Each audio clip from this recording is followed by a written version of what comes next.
Shalom adik-adik, shalom. Apa kabar adik-adik? Semoga kabar kalian semuanya dalam keadaan sehat, semangat, dan sukacita pastinya ya. Oke adik-adik, hari ini kembali kita berjumpa dalam mentoring komunikasi. Dan pekan ini kita akan menuntaskan tentang bahasan ataupun materi kita mengenai 5 bahasa kasih dalam komunikasi. Atau Miss Magda memberi judul berkomunikasi dengan bahasa kasih. Oke adik-adik, sebelum dilanjut Miss Magda ingatkan untuk kalian pause sebentar video ini lalu berdoa ya. Namun kalau kalian sudah berdoa, kita lanjut untuk menyimak materi hari ini. Sekali lagi, kalau adik-adik belum berdoa silahkan pause video ini, berdoalah sebentar, setelahnya lanjutkan untuk menyaksikan ya. Oke. Terima kasih buat adik-adik yang sudah jujur, bertanggung jawab, dan taat ya.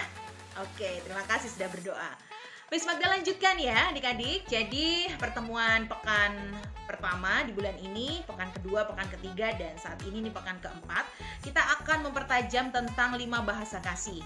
Adik-adik mungkin masih sangat ingat ya apa saja itu bahasa kasih. Namun sebelumnya Miss Magda mau ingatkan bahwa bahasa kasih ini merupakan sebuah penelitian yang dilakukan beberapa tahun silam oleh Dr. Gary Chapman. Dokter atau Profesor Gary ini, dia adalah seorang pakar dalam perilaku manusia, khususnya dalam komunikasi psikologi atau psikologi komunikasi. Nah, beliau menulis ya sebuah penelitian di bukunya yang berjudul 5 Love Languages ya. Sekali lagi 5 Love Languages ya, alias 5 bahasa kasih. Nah, 5 bahasa kasih ini berlaku tidak hanya untuk orang dewasa saja adik-adik, tapi juga untuk anak-anak termasuk kalian. Masih ingat dong kalau anak-anak membutuhkan semua bahasa kasih. Namun sebetulnya kalau dipikir-pikir, manusia juga siapapun dan berapapun umurnya pasti juga suka dong kalau diajak berkomunikasi dengan bahasa kasih.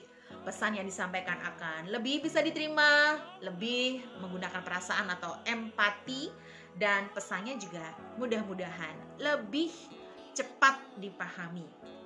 Nah adik-adik, apa sih 5 bahasa kasih tersebut? Masih ingat pasti ya? Di antaranya yang pertama adalah kata-kata pujian atau afirmasi ya, kata-kata perkataan yang positif. Kemudian bahasa kasih yang kedua adik-adik masih ingat tentu saja, yaitu waktu yang berkualitas. Jadi kemana-mana bersama ya, ditemani, atau yang kita sebut dengan waktu bersama. Itu bahasa kasih yang kedua. Bahasa kasih yang ketiga adik-adik adalah sentuhan ya, ditepuk, dirangkul, dielus ya, atau dibelai ya. Itu adalah bahasa kasih, digandeng dan lain sebagainya. Nah kemudian yang itu tadi yang ketiga ya, sentuhan. Yang keempat adalah pelayanan atau pertolongan, bantuan ya, memberikan pertolongan. Itu yang keempat. Dan yang kelima adalah hadiah. Jadi siapa sih kita yang nggak suka dapat hadiah, dapat giveaway ya. Biasanya mereka-mereka yang punya bahasa kasih hadiah, kalau ada giveaway mereka ikut. Karena mereka bahasa kasihnya adalah hadiah. Tapi seringkali hampir semua orang ya suka hadiah ya kan. Tapi kalian bisa lihat juga di sebuah acara, memang ada orang-orang yang tidak suka hadiah ya. Dia lebih suka dipuji, lebih suka ditemani, lebih suka dilayani atau ditolong, atau dia juga lebih suka disentuh ya, disentuh, digandeng, dipeluk begitu ya. Tidak masalah adik-adik ya, tapi paling tidak kita tahu bahwa komunikasi membutuhkan pengetahuan tentang bahasa kasih ini. Nah, tesnya seperti apa Miss Magda? Tesnya sebetulnya kita bisa tanya kepada diri kita sendiri, mana yang aku suka ya? Atau kalau kita merasa kita suka kelima-limanya, maka kita akan berpikir sebentar, dari kelima itu tadi mana yang paling aku suka? Ya, kalaupun sulit ternyata semua suka, kita bikin dong kayak Pancasila ya. Yang paling kita suka nomor 1, yang kemudian agak kita suka nomor 2, lalu yang nomor 3 ya lumayan lah kita suka ya, yang nomor 4 agak-agak suka, nomor 5 suka aja. Silahkan adik-adik bisa membuat inventaris atau catatan mana yang kalian suka. Kalau Miss Magda jujur ya, terus terang, Miss Magda ini bahasa kasihnya adalah kata-kata pujian ya. Miss Magda suka memberi ucapan yang positif kepada orang, termasuk juga suka mendengar kabar baik dari orang atau kata-kata positif dari orang. Itu bahasa kasih pertama yang Miss Magda tempatkan atau yang paling bikin bahagia. Bahasa kasih yang kedua yang Miss Magda suka adalah sebetulnya adalah pelayanan. Suka ditolong Miss Magda. Makanya sering juga Miss Magda minta tolong gitu ya, minta bantuan. Jadi bahasa kasih yang kedua dari Miss Magda adalah pelayanan. Lalu bahasa kasih yang ketiga yang Miss Magda suka adalah hadiah. Ya, betul, Miss Magda suka hadiah ya. Suka dikasih giveaway, suka dapat door prize. Ya, suka dapat hadiah dari undian. Nah, itu bahasa kasih ketiga yang Miss Magda miliki. Lalu bahasa kasih yang keempat yang Miss Magda sukai adalah waktu yang bersama. Jadi suka kumpul bareng sama teman-teman gitu ya, makan bareng, minum bareng, pergi belanja bersama-sama, ya melakukan aktivitas kegiatan bersama-sama gitu ya. Masak kadang pengen dibantuin, ditemani gitu ya, bikin jus kadang pengen ditemani ya, dibantu. Nah, itu bahasa kasih keempat dari Miss Magda. Dan yang kelima adalah waktu bersama. Nah, itulah yang kemudian atau istilahnya waktu berkualitas ya.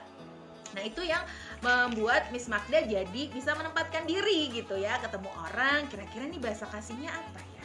Apakah hadiah, kata-kata pujian, waktu berkualitas, sentuhan, atau kata-kata pujian atau kata-kata positif gitu ya.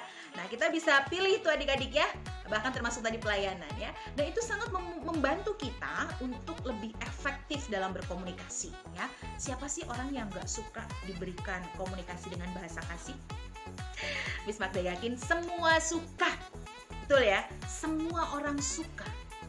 Baik, apa sih manfaatnya dari bahasa kasih? Nah, sebelum Miss Magda akhiri, Miss Magda mau kasih tahu manfaat kalau kita bicara atau berkomunikasi dengan bahasa kasih. Nah, saat kita mengenal seseorang dengan disertai bahasa kasihnya, membuat pesan yang kita sampaikan itu lebih cepat bisa diterima, dipahami, dan sampai di hati orang tersebut. Ya, dan istilahnya itu kayak jalan tol untuk kita bisa meminta orang tersebut melakukan yang menjadi kehendak kita. Karena kita sudah memegang atau meraih hatinya ya dengan bahasa kasih. Kemudian manfaatnya juga membuat relasi kita jadi lebih baik dengan orang lain. Tidak usah orang lain deh, anggota keluarga, mungkin dengan ponakan, dengan adik, dengan kakak, dengan orang tua ya, dengan anak, dengan tetangga, itu membuat relasi jadi lebih baik adik-adik. Karena apa? Karena bahasa kasih ya, karena bahasa kasih. Ya, kita sering membawakan oleh-oleh misalnya, membelikan makanan atau memasakkan. Kita sering kirim pesan melalui chat kita, kata-kata yang positif ya, kata-kata yang membangun semangat. Miss Magda yakin hubungan kita dengan teman-teman kita jadi lebih baik. Manfaat berikutnya adalah kita bisa akhirnya menjadi orang yang tidak hanya jago bicara atau jago berkomunikasi, tapi kita bisa do something alias action ya. Bukankah satu tindakan lebih berdampak daripada 1000 kata-kata? Nah, inilah pentingnya kita belajar bahasa kasih. Satu tindakan bahasa kasih bisa melengkapi semua lisan dan tutur kata kita. Bukankah itu powerful? Dan yang terakhir ya, bahasa kasih ini juga dapat meminimalisir terjadinya pertengkaran atau konflik dalam sebuah hubungan, terutama hubungan keluarga, lebih luas lagi hubungan bermasyarakat maupun bergereja. Jadi inilah manfaat komunikasi dengan bahasa kasih. Kita bisa saling mengasihi, saling menghormati, menjadi orang yang pembawa damai, hidup rukun, dan hidup kita jadi lebih bahagia tentu saja. Oke adik-adik ya, siapa sih yang gak pengen hidupnya bahagia alias happy? Miss Magda nomor 1.